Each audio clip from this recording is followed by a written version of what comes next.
Ici, effectivement, il y en a pas mal qui votent Front National, oui, donc, qui sont des gens tout à fait honorables, hein, malgré tout. Est-ce que, quand t'allais dans les balles, tu partais serein?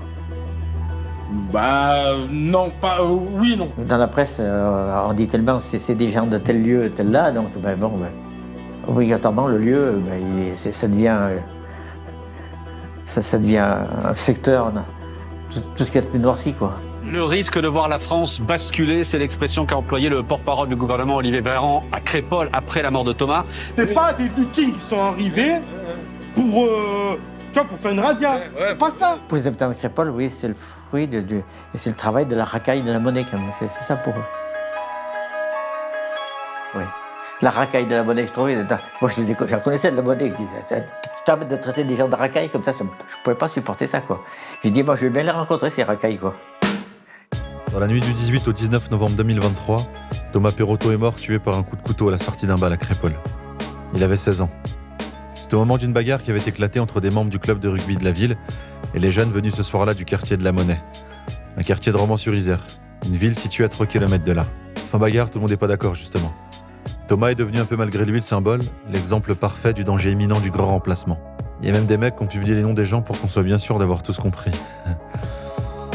Et pendant ce temps-là, il y avait aussi des femmes et des hommes de Crépol et du quartier de la Monnaie qui se voyaient en cachette dans des pièces mal éclairées pour faire tout ce qu'on voulait surtout pas qu'ils fassent. Se rencontrer, se parler et se dire ce qu'ils n'ont jamais pu se dire. J'ai vraiment envie de faire quelque chose avec vous, et ça c'est important et j'y crois vraiment, oui. Merci Michel. Et alors pourquoi ils se voyaient en cachette? Et pourquoi on n'en a jamais parlé nulle part? Ouais, bienvenue dans un nouvel épisode de Gens de France. La France, on se tue partout ailleurs à pas vouloir vous montrer. En direct de la chaîne de Blast, on a un petit message pour Benjamin Netanyahou. Va niquer ta m***.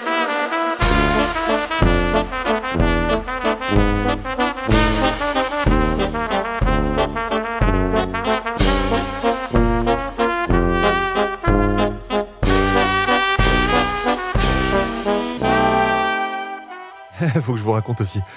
Vous allez me prendre pour un fou, mais bon, je m'en fous, je vous le dis quand même. La dernière fois, j'entendais parler d'une légende qui raconte qu'il y a bien longtemps, existait une eau un peu miraculeuse. La dernière fois qu'on l'avait vue, c'était un peu dans le Vercors, quelque part entre la Drôme et l'Isère. Il paraît que cette source, elle s'en foutait d'où venait le mec qui avait soif. Ah, c'était des bêtises, de toute façon, ça. Des contes d'anciens qu'on raconte aux gamins. Il y en a qui disent qu'elle offre la liberté, la fraternité à ceux qui venaient la boire. Il y a même des mecs qui l'avaient cherché partout en creusant le sol. Les nappes phréatiques. Des années que personne ne l'avait vue. Puis avec le temps, et puisqu'on retrouvait plus sa trace, tout le monde avait un peu fini par l'oublier.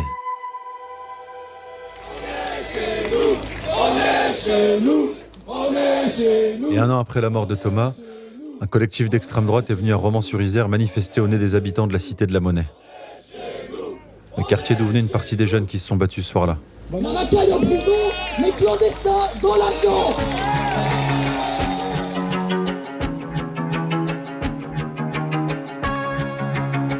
Et à quelques centaines de mètres de là, quelques habitants de la Monnaie ont souhaité répondre en se rassemblant en bas de leur immeuble.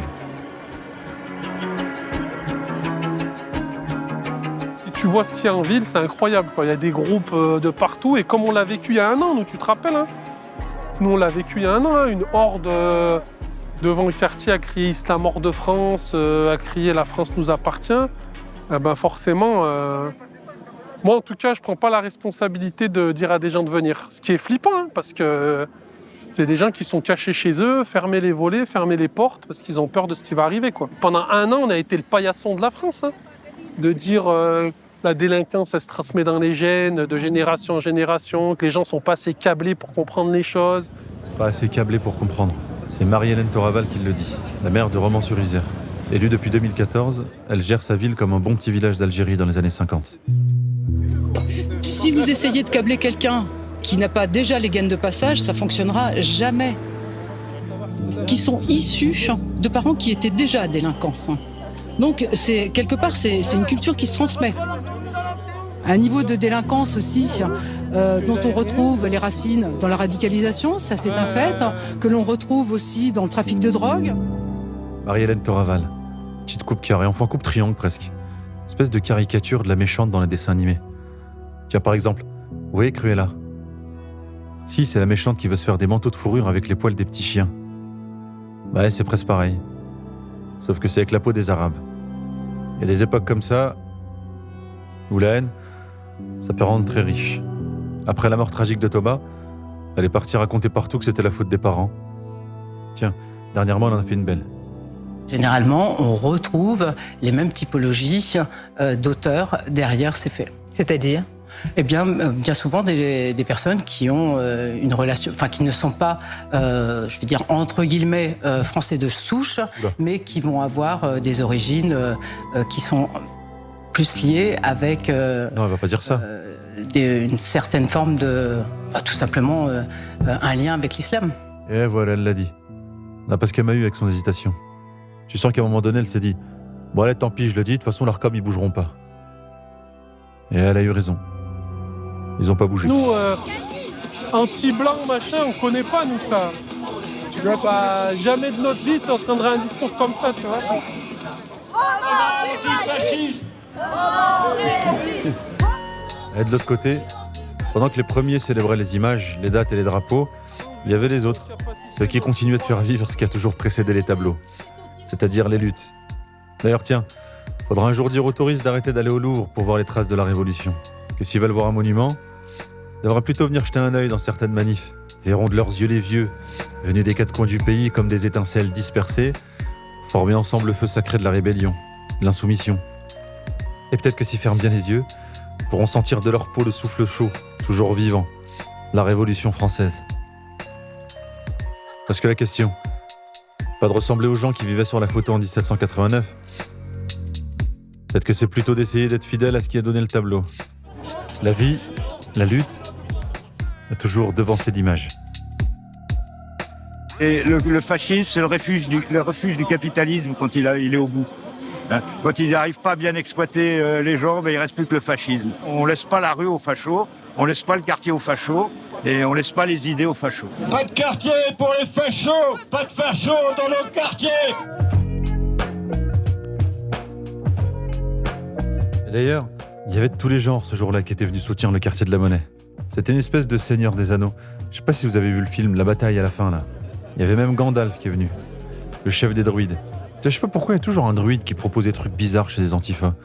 Incroyable. Tiens, non, tu veux pas. C'est des petits bonbons, c'est vraiment l'érable. Tu sais, ils tirent ça de l'arbre. Antifasciste, on est antifasciste. Je suis antifasciste. On est antifasciste. Moi j'ai pas. Disons que le punk, c'est pas le genre de la maison. Un cortège de manifs non plus, c'est pas arrivé souvent ici. Peut-être pour ça qu'au début, les gamins, ils restaient un peu à l'écart. Ah, ils suivaient, mais à l'extérieur. D'ici, on avait une vue imprenable sur la violence, l'handicap, l'empêchement à l'expression politique officielle. Tout était là, devant nos yeux. Tout ce qu'on cherche à dire depuis toutes ces années était là. L'abstention, la position extra-utérine. Ils sont dans un quartier, comme dans une poche à côté de la France.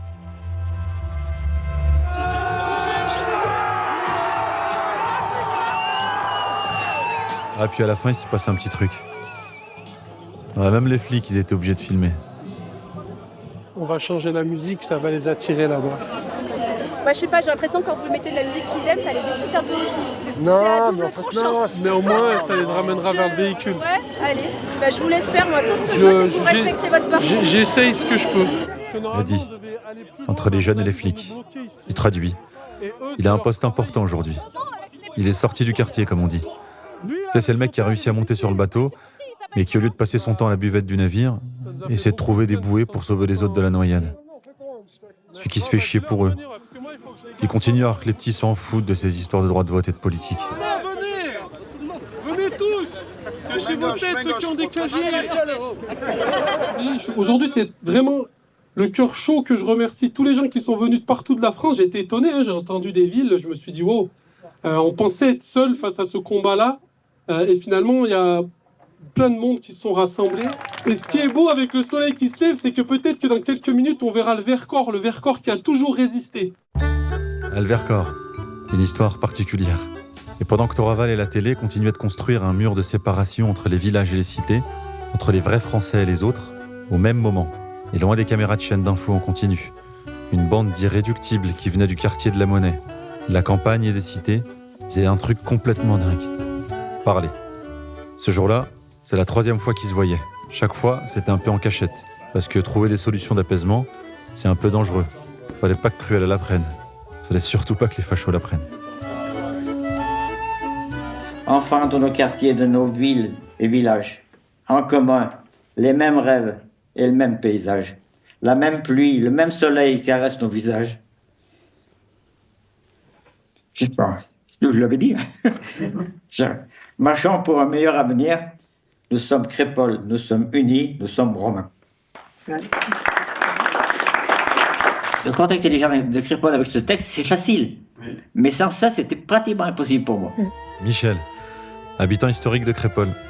C'était aussi l'ancien prof de certains élèves qui habitaient au quartier de la Monnaie. Ce qui tenait dans la main, là, c'est la lettre que les gens du quartier avaient écrite. C'est avec ça qu'il allait depuis plusieurs jours convaincre les habitants de Crépole de participer à une marche commune. Il voulait appeler ça la marche pour la fraternité. Ces jeunes de cité sont venus pour planter des blancs. Si ça n'est pas du racisme anti-blanc, je ne sais pas ce que c'est. Je pense que cette génération-là, c'est une génération qui est perdue. Or, c'est le cœur du sujet. Voilà, la guerre ethnique sous-jacente, qui pour moi sont les prémices de la guerre civile, et ça me terrifie. Ce n'est pas un drame raciste, c'est pas du racisme. On n'a pas décidé. Et c'est ce que j'aimerais que les gens de Crépole et autres comprennent. C'est-à-dire que les gens qui ont fait ça ne sont pas venus ce soir-là pour tuer du blanc comme on a pu l'entendre. On a les accusés d'un côté, on les envoie en prison, et de l'autre, on a les victimes pour qui... Et parmi les accusés, dans les accusés qui étaient en prison, certains étaient blessés. J'étais à la marche blanche, mais je n'ai même pas eu le temps de cuver ma douleur, mon deuil, que j'étais en colère parce qu'on a été insultés, blessés. Les Marion Maréchal, les Marine et les Zemmour & Co, qui viennent tous les ans ici, ils nous utilisent comme la preuve qu'on n'est pas capable de vivre ensemble. Mais on doit leur montrer le contraire. Enfin, je vais dire quelque chose d'osé, mais ce sont nos futurs frères. Actuellement, ils sont dans l'opposition, ils sont dans la haine, mais nous, on a intérêt aussi à en faire des frères. Alors, c'est très loin, c'est très compliqué. Ouais. Vous l'aurez presque deviné, il y avait un diacre aussi. De toute façon, il n'y a plus de suspense. À chaque fois, dans ces histoires de fraternité, il y a toujours le mec de l'église du coin. Nous, on croit qu'ils sont sympas. Mais ça se trouve, ils veulent juste sécher les messes. Mais que comptez-vous faire maintenant? Vous savez très bien que chez nos jeunes, il n'y a pas de radicalisme religieux, pas de racisme anti-blanc, pas de dynastie de voyous, pas de cartel de la drogue. Juste certains gamins perdus qui ne réussissent pas à entrevoir l'amour de la République dans vos yeux. Des gamins qui vivent... Mais qu'est-ce qu'ils foutaient dans cet état-là? Tous ces vieux blancs, là. Ils y étaient pour rien. C'est comme si des fois, pendant quelques secondes, ils culpabilisaient vraiment pour le racisme des autres. Celui qu'ils avaient jamais commis eux-mêmes.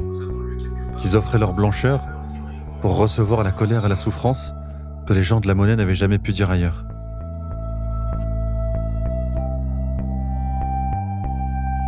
Comment on peut donner une espérance pour qu'on ait envie de vivre dans un monde fraternel? Qu'est-ce qu'on doit mettre en place pour que les jeunes ils soient plus obligés d'aller à Crépole pour faire la fête, parce que tout le tissu associatif et social à Romans a été anéanti. Moi, j'ai grandi dans ce quartier de la Monnaie. Aujourd'hui, j'ai fait de grandes études, j'ai un très bon emploi, je suis très bien payé, je paye énormément d'impôts. Et d'ailleurs, quand j'étais enfant, quand je voyais la fiche d'impôt de mes parents avec non imposable, j'étais pas content, je rêvais d'être imposable un jour.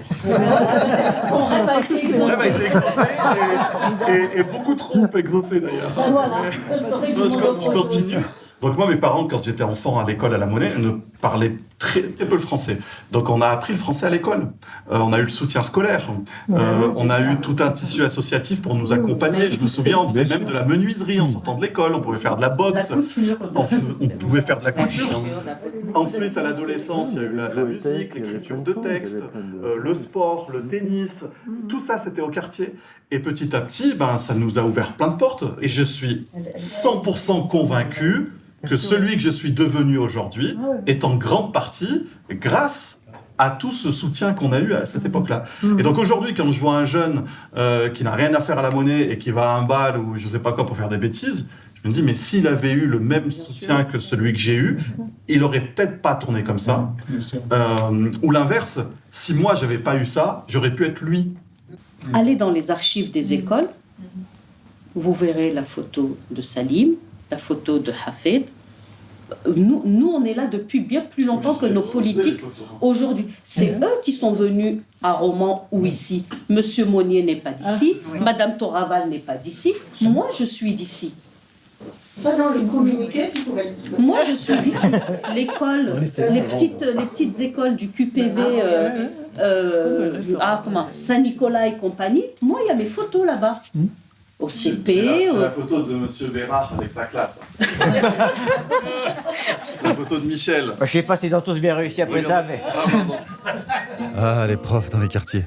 Faut des sympas, hein. Vous savez, ceux qui viennent en 205 avec le pot d'échappement pété, ou par le métro en se faisant marcher sur les pieds, qui sont imperméables au feu, qui viennent comme des pompiers, intervenir au milieu des flammes dans lesquelles sont pris les gamins de quartier, avec juste ce qu'il faut d'eau dans le regard pour éteindre les brûlures d'un ou deux petits, pas plus. Une remarque, un compliment public, et tout est sauvé. Enfin tout. Un ou deux gamins, c'est tout ce qu'ils peuvent faire. Pour les autres, ça sera une autre histoire. Et un jour, ils sont sortis de la classe, et on les a plus revus. On les aurait bien rattrapés, leur dire combien ils étaient importants, mais quand on est petit, on ne sait pas faire ces choses-là. À la guerre, faut sauver sa peau. Pas le temps pour les embrassades. Enfin, pas tout à fait. Parce que justement, Mounir, il a retrouvé son prof, Michel. C'est incroyable parce qu'il s'était vu pour la première fois une de ses rencontres secrètes. J'étais de Crépol, on m'avait invité à venir, je me demandais qui j'allais trouver. Et j'ai rencontré une telle amitié entre vous, et vous avez des mots tellement beaux que j'en ai chialé, j'avoue. Et grâce à ça, j'ai adhéré avec une spontanéité, je pense. Et je ne savais pas ce que je venais faire, on venait de parler pas. Mais maintenant, je n'en sortirai pas. À notre fête, on pourrait faire la publicité de la fraternité qu'on Par exemple, au tout début du printemps. Oui, non, mais ça, c'était un petit peu... Et ensuite, pour la fête de l'éventail, on pourrait faire... de l'épouvantail. J'ai dit quoi, moi? L'éventail? Il y a un moment, il s'est passé un truc. Un truc que personne semblait avoir vu. Ah, vous ne me croyez pas, là. Mais là, au bord de la paupière de Michel, je crois qu'on en tenait une. L'eau de la légende. Mais il fallait encore qu'on en ait le cœur net. Fallait qu'on remonte la piste. Fallait remonter le cours d'eau. Je crois qu'à Valence même, on doit être les seuls. Est-ce que t'as vu un PKO à part le mec qui nous a loué la voiture, toi? Même la meuf de l'agence, elle est partie avant nous, quoi. Ouais, d'accord. Hamza, d'un moment comme ça, je peux te dire une chose. Quand le ciel est gris comme ça, heureusement, il nous réchappe, mamie.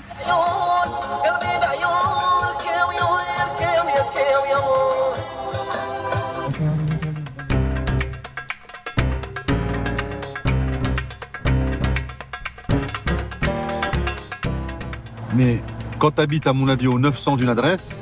Ouais. Ça veut dire quelque chose? C'est la France très profonde.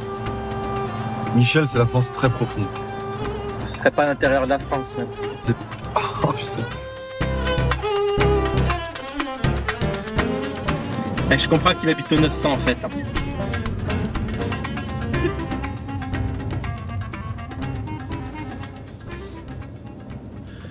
Je m'y connais pas vraiment un max en film d'horreur. Hein. Mais le peu que je me souviens, je crois qu'il y en a un ou deux qui commencent comme ça quand même. Hein. Ouais, j'avoue. Une maison tout en haut d'une montagne. Esselée. Esselée, sans réseau, à plus de 1000 km des secours. C'est Michel ou quoi? C'est Michel. Ah, c'est Michel. Regarde Michel, regarde-moi ça. Regarde-moi ce bel étalon. Michel! Salut. Putain, mais c'est incroyable là où tu es perché là. Je suis perdu, hein, à peu près. Hein. T'es perdu, Michel, là? Oui, mais c'est pas mal. C'est magnifique. Voilà. Hein. Là, t'as la forêt et tout juste en face.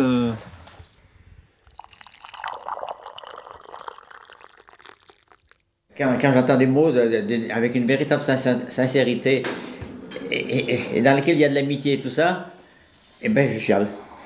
Ouais. C'est tout. Ouais.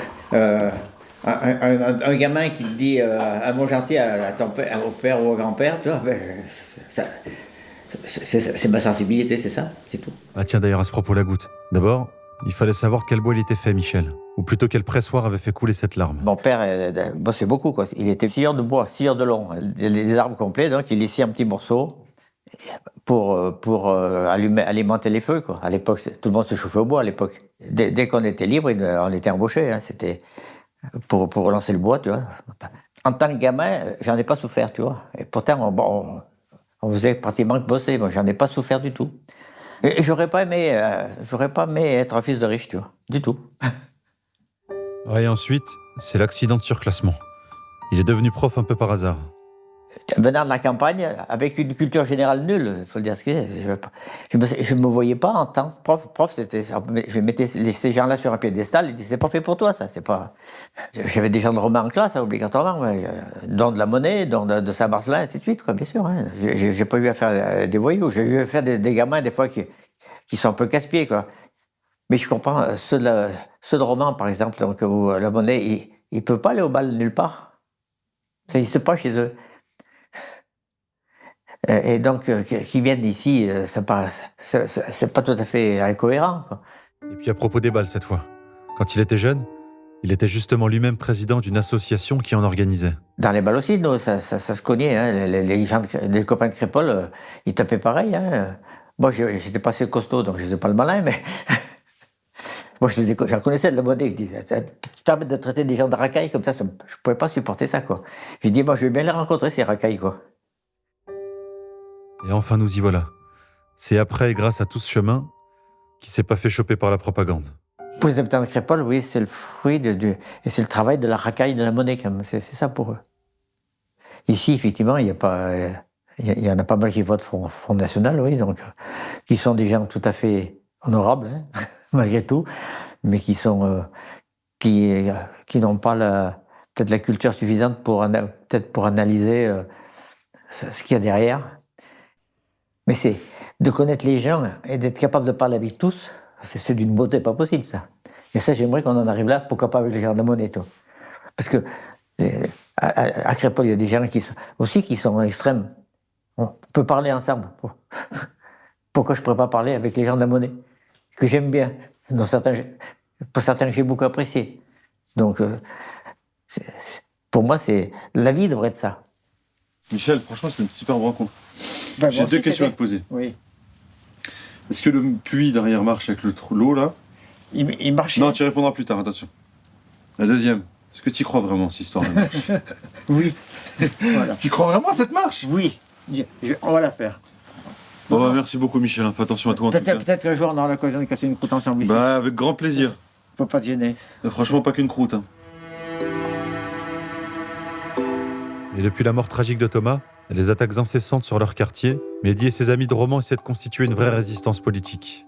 Ce jour-là, ils ont organisé une rencontre avec les habitants et quelques autres forces politiques de la ville pour essayer d'écrire collectivement les premières lignes d'un programme commun. C'est-à-dire comment faire pour qu'on puisse se retrouver autour de thématiques communes, des thématiques qui nous touchent tous, et de pouvoir un petit peu imaginer comment pourrait être Roman demain. De quoi? Wallah, c'est moi qui l'ai fait la pizza. Ah, Wallah, j'ai fait la pizza. Pardon. Non, vas-y, termine. Pardon. Non, mais la pâte aussi. C'est incroyable ce qui est en train de se produire.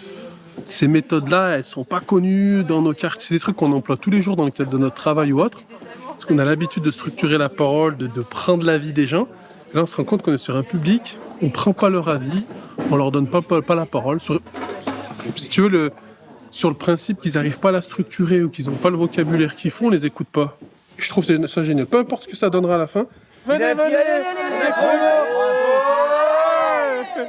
Et on n'y croit plus, il n'y a plus d'espoir.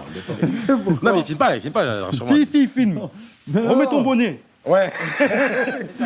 Bref, tout ça pour dire... Pourquoi tu me parles de... Non, Smahli, je vais te reprendre. Mais c'est quoi ton Est-ce que, quand t'allais dans les balles, tu partais serein? Bah... non, pas... oui, non. Les discussions de bas d'immeubles, c'est parfois le plus loin qu'on peut aller dans certains endroits. C'est un des espaces les plus importants, parce que c'est parfois là que tout se résout. C'est là que tout se raconte, c'est là aussi qu'on peut guérir. Les anecdotes qui s'enchaînent et les souvenirs qui remontent. Moi, j'ai eu plein de zincs qui partaient au bal, des zincs à moi, ils revenaient le lendemain. Moi, j'étais interdit de bal, ma mère ne voulait pas, trop dangereux. Ils revenaient le lendemain, ils me racontaient tout le temps leur bagarre. Ils se sont fait courser, patates. Et la petite mallette comme ça, la petite veste comme ça, les petites sabates. On a mis ça. La dernière fois qu'un Algérien s'habillait comme ça, c'était pour faire un attentat. Je sais pas si t'as remarqué, mais à chaque fois qu'elle disait le futur maire de la ville est présent dans la salle, je me levais. Il y a personne qui me filmait. Oui, mais les balles, c'est pas chez nous, c'est pas pour nous les balles. Oui, je suis d'accord. Tu parles de qui, pas pour nous, pour les gens de la monnaie. Ah oui, ouais. clairement, on est d'accord. Les cousins, pourquoi ils allaient au bal, les inquiets? Parce c'est plus facile de rentrer dans un bal que dans une boîte de nuit. T'es d'accord avec moi? Bien sûr. Il y a toujours qu'une version de l'histoire. En fait, c'est ça le truc, c'est que la version qui est sortie, tout le monde sait que c'est pas la bonne version, mais personne parle de la bonne version. Hôtel Formule 1, Perpignan, j'appelle pour réserver. Bonjour madame, est-ce qu'il vous reste des disponibilités? Oui, bien sûr, je voudrais 2 chambres. À quel moment je donne mon nom et tout, voilà, ça passe. On arrive sur place. Oui, bonjour, j'ai réservé 2 chambres. Ah bon? Déjà, je sens qu'il y a un malaise, je vois bien qu'il y a un malaise. Ah, t'as dit, vous êtes trompé, c'est SPA qu'il faut aller. J'ai pas envie de généraliser, à dire dans ces balles, il y a toujours des fachos qui veulent casser du bougnoul ou ce genre de phrases. Mais moi, je l'ai vécu, tu vois. Je l'ai vécu et là, je te ramène tous mes collègues qui sont allés en balle, ils l'ont tous vécu. Ah ouais? Moi, je me rappelle d'être parti en courant d'un bal et les fachos du village, ils tiraient en l'air. Sérieux? Quand Montas, il avait appelé, elle nous a dit, ouais, c'est bon, venez, on l'a dit, on est 3. On arrive. Non, c'était pas ça, non. Wallah, c'était ça. On est pas Wallah qu'on a appelé avant. Laisse le raconter. Je vais te raconter. Laisse le raconter, corrige. Moi, j'ai déjà assisté à des scènes, ouais, où des fachos qui te disent droit dans les yeux, ouais, toi, t'es pas comme les autres. Donc, tu vois. Donc après, quand t'es jeune, t'es content. Tu te dis, ouais, bah vas-y, je suis pas comme les autres. Moi, ça, je pourrais aller à la soirée, machin, piscine et tout, je suis content. Mais après, quand tu grandis, tu te dis, c'est trop une dinguerie de sortir une phrase comme ça. Non, on dort ici, sinon j'appelle la police. Non. Si, c'est ça. Non, c'est pas ça. Tu te trompes. C'était Morpulon, Moussa. Mais arrête de n'importe quoi. Mais on est arrivé, elle nous a dit non, on est sorti, on a appelé pour tester. Elle a dit oui, bien sûr, il y avait des places. On est revenu, j'ai dit madame, vous êtes gueule, vous avez dit. Ah ouais, je crois que c'est vrai. Achetez Morpulon. Comment on peut se construire quand on cherche un hôtel? On nous dit non, un camping. On nous dit il n'y a plus de place. Comment on peut se construire dans la France en se disant qu'on fait partie de la France? Est-ce que ça a toujours été le cas? Moins avant, il me semble. Non, moi, je l'ai connu. À ma vingtaine, quand j'étais votre élève, je l'ai connu. Le racisme, on l'apprend à l'école, on l'apprend en famille, on l'apprend. C'est quelque chose de social qu'on assimile sans le savoir. Et je suis sûr que j'ai des traces de racisme. Quoi. C'est honnête. Les traces, c'est vrai que c'est un peu galère à effacer. Michel aussi galère un peu dans son village. Il toque aux portes, il essaie de convaincre ceux qui croisent de venir marcher avec lui. D'ailleurs, chez lui, ils le prennent tous un peu pour un fou. On me dit pourquoi tu fais ça, quoi. Donc, ça me fait réfléchir quand même. Je dis, est-ce que j'ai raison de le faire? C'est tout. Mais pour l'instant, tant que j'ai l'impression que c'est nécessaire, que j'en ai envie, je continue. Il n'y a pas de courage de ma part. Mais il y a l'utopie, et l'utopie, j'y crois. Et si on ne croit pas à l'utopie, on ne croit à rien. Si je ne le faisais que si j'étais sûr de réussir, je ne partirais pas. Donc c'est sûr. Mais j'y crois un peu. Donc ça, le un peu suffit. Allez, au revoir. Au revoir, Hamza. Au revoir, bonne soirée, merci pour l'accueil. Le prénom, je n'ai pas réussi à le dire comme il faut encore. Je ne veux pas te l'écorcher. Avec plaisir de te revoir, honnêtement. Ah, très bien. Salut. Attends, pour tourner, non, ça va, non? Oui. Oui, t'inquiète. Oui. Là, faut être en plein phare pour repartir, on est d'accord? Oui. Pourquoi? On n'y voit pas grand-chose. Ah, mais oui, mais c'est normal, toutes les routes. Oui, mais enfin, il y a des ravins, t'es gentil. Allez, je vous laisse. Bonne soirée, Michel. Non, mais il va pas me lâcher, hein. Non, en fait, je voudrais le prendre en train de rentrer chez lui. Ah bon, bah alors, comme ça je fais, puis je m'en vais. Mais je voulais vous aider à tourner, vous débrouillerez alors. T'inquiète. Rentrez bien. À bientôt. Reviens, Michel. Je vais t'aider.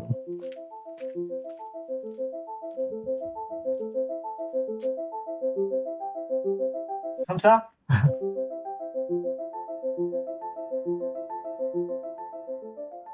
Après plusieurs mois d'enquête, la justice n'a pas retenu de circonstances aggravantes liées à la race, l'ethnie, la nation ou la religion. Mais bon, de toute façon, ça change rien.